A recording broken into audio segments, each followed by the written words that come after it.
Hello and welcome to Data Dump. Alrighty, so I'm not too much of a one for stats, figures, numbers, and such too much, but I certainly do like to check out the numbers and rough sort of stuff on EDH number of playabilities, etc. There are a lot of cards in the data because there are a lot of cards out there in the format. Some cards are very well known, some cards are not very well known. This is a series of videos that I'm going to start doing where I want to start challenging the data on certain cards. Some cards that I think see a bit too much play or a lot too much play. And some cards that I think don't see enough play, especially like certain commons and uncommons sometimes, or very cheap rares and mythics that I think, wow, how come this isn't a card that a lot more people are playing or a lot more people think is a lot or should be a lot more better than like cards like Phyrexian Arena or whatnot and things like that or whatnot, whatever, Cultivate, etc. Some of the more over the top heavy hitters that are definitely in the format.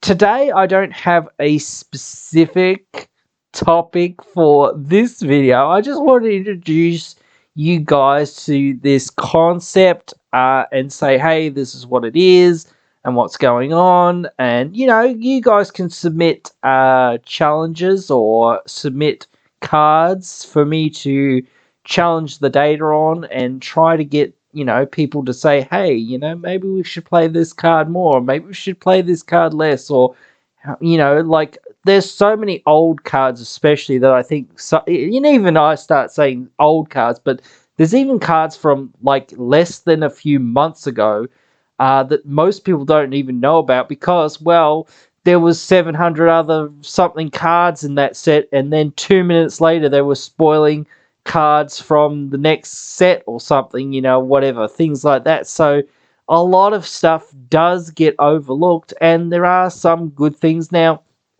what I will consider more playable sometimes is based on a lot of the stuff that I think is more worthwhile playing, because I'm not one to play too many cantripping one-off style of effects, though I know how good they can be in certain decks.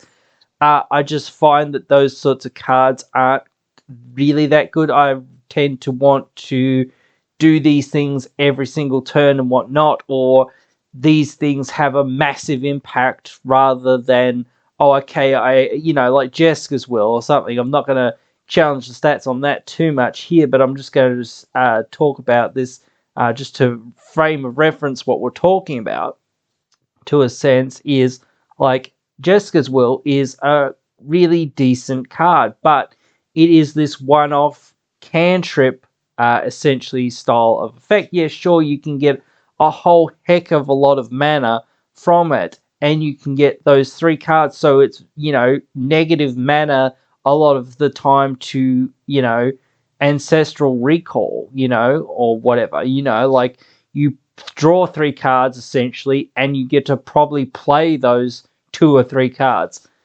But the thing is, that isn't really what happens a lot of the time. Yes, sure, it is sort of what happens a lot of the time, but it kind of isn't, especially when you're in more than one color. If you're in mono red, then I think it's really great. But in my Mardu deck, when I had it in there, it was bad. When I had it in my 4-color Omnath deck for like 5 seconds, it was terrible. It was just like one of those things. Well, especially when red was one of the smallest colors in both of those decks, and you could say, oh yes, well, if I was playing Rakdos or something, and red was the highest of the colors, and I was more splashing black, then it wouldn't be too bad. But even then, it's like, well, now I've got to choose to cast, let's say I put Baleful Mastery in my deck. If I hit Baleful Mastery off the top of the deck, now I know that's not going to happen every single time, but if I hit these instant and sorceries that I do put in my deck on a regular basis or whatever. If I'm blue, what if I hit my Pongify or whatever, my reality shift? Now I've got to choose to use that reality shift right here and right now, or I'm just going to exile it and never have access to it again. So it's one of those things. Yes, I get that red doesn't have much other, specific card draw and whatnot, so it is more tough to get it in those colors. So if you're in mono red, Boros, etc., those sorts of colors, then I do think it is okay and worthwhile. But I'm just saying that in general, I just have a problem with those type of cards, so I'm not really going to go into cantrips too much, though I do think there are some cantrips that are out there that are decently playable and whatnot, but only in very specific decks for the most part, like Prosper Tomebound style decks, like though that was it from Crimson Vow, I think recently, that there was a spell that basically exiles the top 2 cards of your library, and you can play them this turn or whatever. I think it's sorcery. That one is for 2 mana.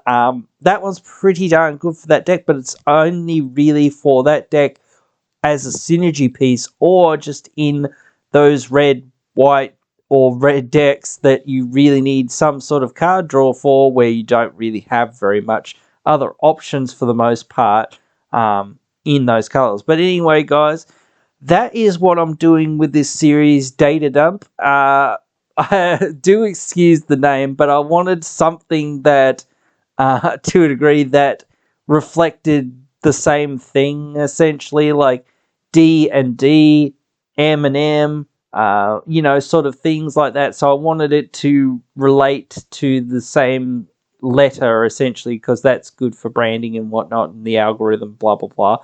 And I also wanted it to be fairly short title, and I thought, well, if it's the same number of letters, then, well, that makes sense. But anyway, yeah, that's what I went with. It's probably not the most flattering name, but it does what it says on the tin, essentially, in a sense, where we just challenge Data here on the series, and yeah, we'll see how we go. I would like to challenge a card, any card, pretty much, pretty soon. I want to find a card that we can actually, talk about. I guess this is technically challenging Jessica's will to a degree, but not really, since I'm not actually comparing numbers, or I'm saying, oh, I should play it less or I should play it more. But I'm just saying, hey, there are cards out there that we'll look at. This is like sort of the stuff I want to look at more. Mana rocks, things that do something big, or like just clean removal, etc. Because that's what you want for your one-offs, like board wipes and things like that. You don't want these, like, cantrips are fine, but again, I just don't tend to think that they're that useful. I tend to think like something like, mass draw effector is a lot more better. So, but anyway, that's just me. You guys can let me know what you think. What card should I try to get the Data Dump done on? As I said, the title's kind of a little bit awkward, but I had to come up with something, so I thought it sounds funny enough to a degree, but again, I don't mean it to be that silly or whatnot, but yeah, whatever. You're gonna let me know if you don't love the name, or what other name you could suggest for the series if you really want, down in the comments below. I'll be sure to try to respond to all the comments. Really do love interacting with you guys, talking about EDH and all these geeky things that we love. So yeah, I'll see you down there in the comments below. I'll see you in the next one. Hey, you've just finished watching one of our videos. A bunch of other videos are popping up on your screen now for you to check out, so why not check them out?